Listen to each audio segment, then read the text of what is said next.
You're not tired. You're decaying. Right now, you have everything you need to be happy. You have warmth, food, and endless entertainment at your fingertips. You are perfectly, dangerously comfortable. And according to Friedrich Nietzsche, that is exactly why your soul is dying. You've fallen into the trap of the last man, the final, pathetic stage of humanity, where we trade our greatness for security. You aren't resting. You're rotting in a cage made of your own habits. That low-frequency hum of dissatisfaction, that's the sound of a ghost in a machine. Today, we break the machine. Look around you.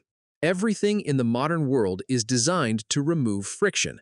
We have optimized for the path of least resistance. We want a life without pain, without struggle, without the biting cold of uncertainty. We want to be safe. But Nietzsche looked at this progress and saw a nightmare. He saw a creature he called der letzte Mensch, the last man. The last man is the one who has discovered happiness, but it's a small, flickering happiness. It's the happiness of a well-fed dog. He seeks a life where nothing is asked of him and nothing is risked. He doesn't want to conquer, he wants to consume. He doesn't want to create, he wants to be entertained. Think about your last 24 hours. How much of it was spent in genuine pursuit of something that terrified you? How much of it was spent merely avoiding discomfort? The last man lives in a state of permanent anesthesia.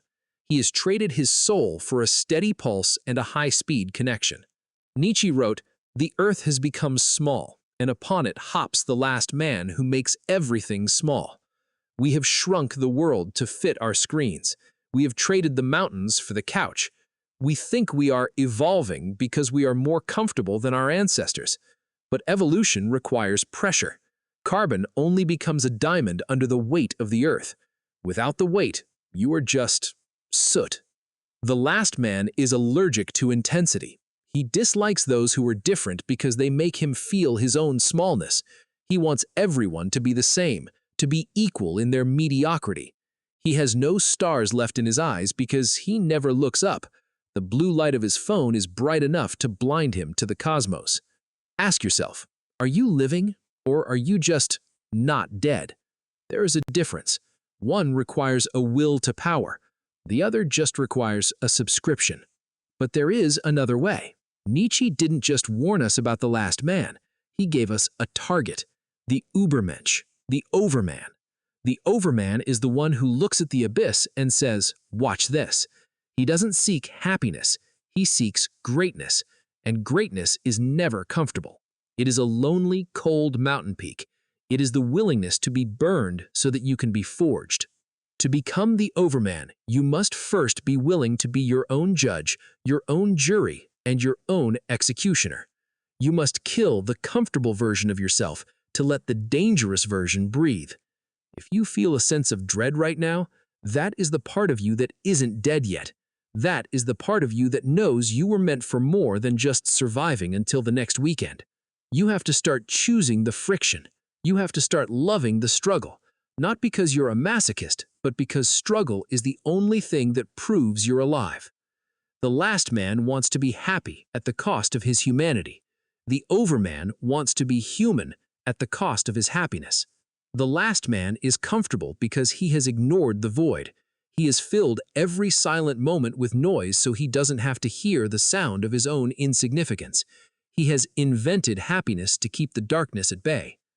But if you want to transcend, you have to face that silence.